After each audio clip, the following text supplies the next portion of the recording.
আমাদের নবীকে সবচেয়ে বেশি ভালোবাসি, যিনি আখিরি নবী, যাকে বলা হয়েছে ওয়া মা আরসালনাকা ইল্লা রাহমাতাল লিল আলামিন। আমরা বারবার দেখছি কিছুদিন পর পর কারা যেন কিভাবে এসে আল্লাহ নবীর শানে কটূক্তি করে, নবীকে নিয়ে অশ্লীল ভাষায় গালিগালাজ করে, নবীর শানে কটূক্তি করে। এই আন্দোলন, এই সংগ্রাম করতে গিয়ে আপনিও মানুষ স্পিকার দেখেছেন, রাস্তাঘাটে আন্দোলন করতে গিয়ে কত মানুষ মৃত্যুবরণ করেছে।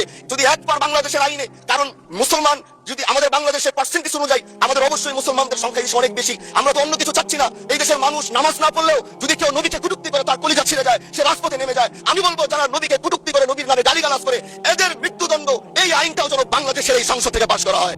নাহমাদুহু ওয়া নুসাল্লি আলা রাসূলিহিল কারীম, আম্মা বা'দ।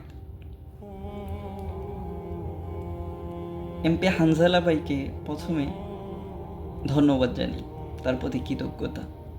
তবে এটা আমাদের জন্য লজ্জার যে আমরা 90% মুসলমানের দেশ বলি, আর যেই সংসদে 290 জনের উপরে যাদের পরিচয় দেয় মুসলিম, তাদের কাছে দাবি জানাতে হয় যে আমার রাসূলের কটূক্তির ব্যাপারে আইন করার জন্য। এটা আমাদের জন্য লজ্জার, এটা আমাদের ব্যর্থতা। ক্বালা রাসূলুল্লাহি সাল্লাল্লাহু আলাইহি ওয়াসাল্লাম, আল্লাহ রাসূল বলেন, লা ইউমিনু আহাদুকুম হাত্তা আকুনা হাব্বা ইলাইহি মিন ওয়ালিদিহি ওয়া ওয়ালাদিহি ওয়ান নাসি আজমাইন। তোমাদের মধ্যে কেউই ততক্ষণ পর্যন্ত পরিপূর্ণ ঈমানদার হতে পারবে না যতক্ষণ না আমি তার কাছে তার পিতা, তার সন্তান, তার স্ত্রী এবং পৃথিবীর সকল মানুষ এবং সকল কিছুর থেকে অধিক প্রিয় না হব। তাহলে যারা সংসদে বসে আছে তারা তো নিজেদেরকে মুসলিম পরিচয় দেয়, তাদের কাছে কেন আমাদেরকে এই আইনের জন্য দাবি করতে হয়, কেন আন্দোলন করতে হয়? তাহলে রাসূলের এই হাদিস অনুযায়ী তাদের কি পরিচয়? বাস্তবতা হলো যে এই কাদিয়ানীদেরকে অমুসলিম ঘোষণা এবং ব্লাসফেমি আইন এটা তারা করতে চাইবে না, করতে পারবে না।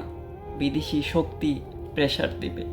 যতক্ষণ না পর্যন্ত আমরা আল্লাহর এই জমিনে আল্লাহর আইনকে বাস্তবায়ন করতে পারবো, ততক্ষণ পর্যন্ত আমরা আমাদের সেই যার জন্য আমাদের জীবন উৎসর্গ করতে রাজি, সেই রাসূলের ইজ্জত আমরা রক্ষা করতে পারবো না।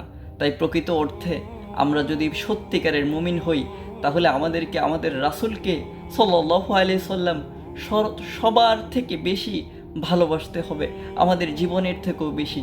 তাহলে তার ইজ্জত সম্মান রক্ষা করতে হলে আমাদেরকে এই জমিনে আল্লাহর আইন বাস্তবায়ন করতে হবে। সেই জন্য সেইভাবে চেষ্টা করতে হবে। আল্লাহ তাআলা আমাদেরকে সেই আইন বাস্তবায়ন করার তৌফিক দান করুক। আমিন।